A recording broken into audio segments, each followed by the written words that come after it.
Welcome to the Ropen Network. I'm your host, Crystal Jordan. For those of you who are new to this channel, the RRN is devoted to the study of the hidden animal, also known as cryptozoology. You may be asking yourself, what kind of creatures are associated with this line of research? For instance, the Sasquatch, Ropens, Loch Ness Monster, and many others. These are what we consider to be cryptids. As the viewer, you may be thinking, this is just folklore, myths, and legends. Well, the okapi and duckbill platypus were considered to be cryptids at one point in time. That is, until they were discovered. If you are not familiar with the name Ropen, it is the name given by the people of Papua New Guinea, which describes a living pterosaur. The idea of living pterosaurs alive today has created controversy among paleontologists and cryptozoologists alike. However, there are a handful of researchers who have devoted their time and efforts to the exploration of living pterosaur discovery. One such individual is the founder of our network, and in addition, he has partnered with CCmedia and OPD to help bring you this exciting content. He has a background in zoology, legalities, chemistry, and local government. At the moment, he is currently on location conducting research of his own. For a few decades now, eyewitnesses claim they have seen strange flying featherless creatures along the Yakima River in southeastern Washington state. Some of these eyewitnesses choose to stay anonymous, while others are willing to provide a testimony of what they saw during one of our broadcasts. It may surprise you to know that most of these creatures are not just seen along river systems and secluded areas. Instead, some of them have been seen right in our own backyards.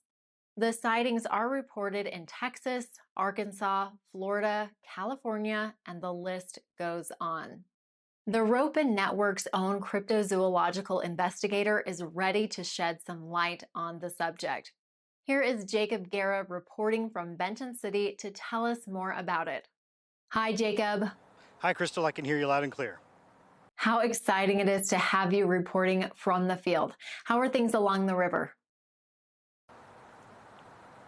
Very quiet at the moment. Actually, there's a lot of haze in the area, and we're waiting for more activity to present itself. For the viewer's sake, what kind of equipment did you bring along with you on this adventure?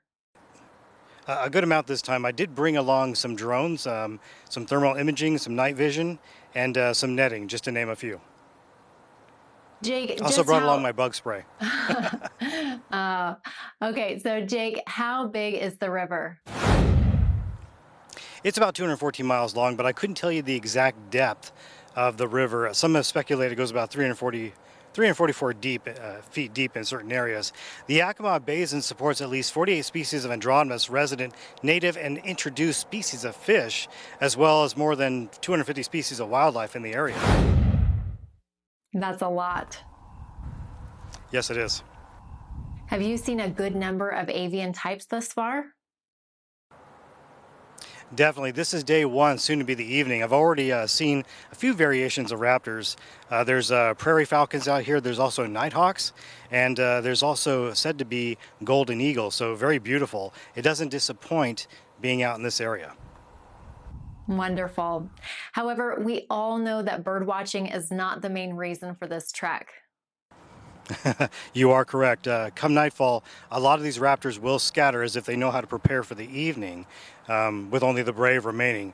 Now, eyewitnesses in local communities have reached out to me over the years, stating that they have seen some weird flying creatures that they strongly believe are not avian types. And I want to reiterate, not avian, okay?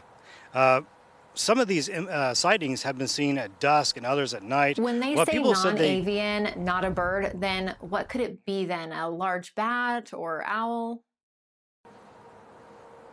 No, they say it's smooth skin, no feathers. Bats are mammals, so they have fuzz on them.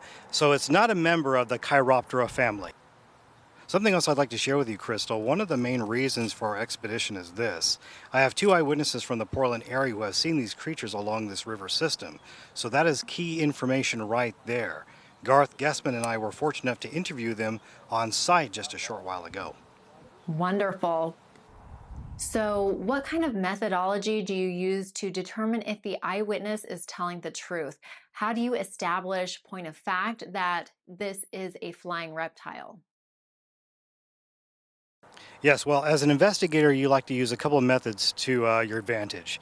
One, you have to look at their body language to see when they're talking to you. This can help to establish whether or not they're telling the truth. Two, you can use a process of elimination, which is showing them imagery. Let them pick out the best image from there that closely resembles what they may have seen, such as bird types. But something I learned over the years is to use black and white photos uh, to your advantage. What are your expectations for the evening, Jake, and how many nights do you intend to stay for?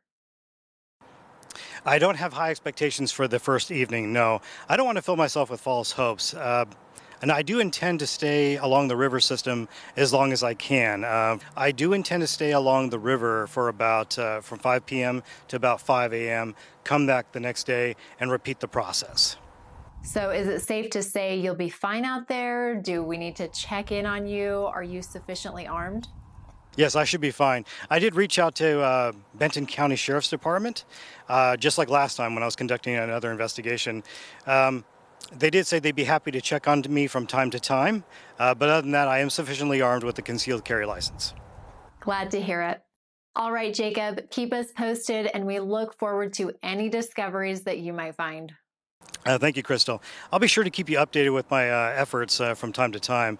And if all goes well, I'd like to turn this into a documentary if I can. Wonderful. We look forward to seeing it. Take care, Jacob. Thank you, Crystal. This is Jacob Guerra from the Yakima River reporting back. You might find yourself in a situation where you might have to turn everyday items into an improvised weapon.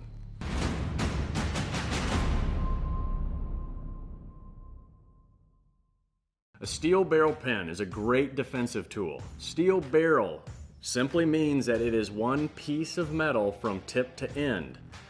That way it has enough sturdiness and construction in order to be used as a puncture tool if you find yourself in a bad situation. You can use these in a myriad of ways: an overhand grip, an underhand grip. There are several grips you can use in order to defend yourself with it, but the goal is to inflict pain with a pen in order to escape whatever that crisis is. And not only is it a great defensive weapon, but it also writes. You can communicate with it. But on top of that, it is also great to get yourself out of a sticky situation if you find yourself trapped in a building or trapped in a vehicle. You can use it to break the glass. Remember, just aim for the corners of the windows. It's much easier to break glass that way than going dead center. So, whoever said the pen is mightier than the sword, they were half right.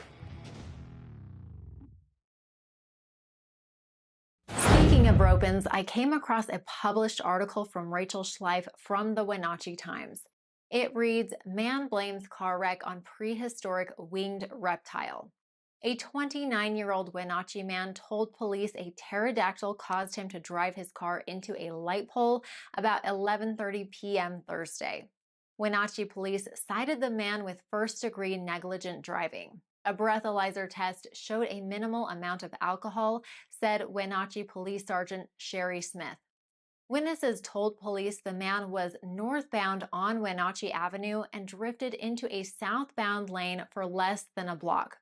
Oncoming traffic stopped and waited for the man to pass, Smith said. He then totaled his car on a light pole, Smith said. When police asked the man what caused the accident, his one-word answer was pterodactyl, Smith said. A pterodactyl was a giant winged reptile that lived more than 155 million years ago. The man was treated and released at Central Washington Hospital, hospital officials said. Naturally, the driver could have provided a false statement in order to avoid a fine or a trip downtown. But if that was the case, why would he say pterodactyl? It's just as Jacob had stated, these creatures have been seen along the river systems and local communities.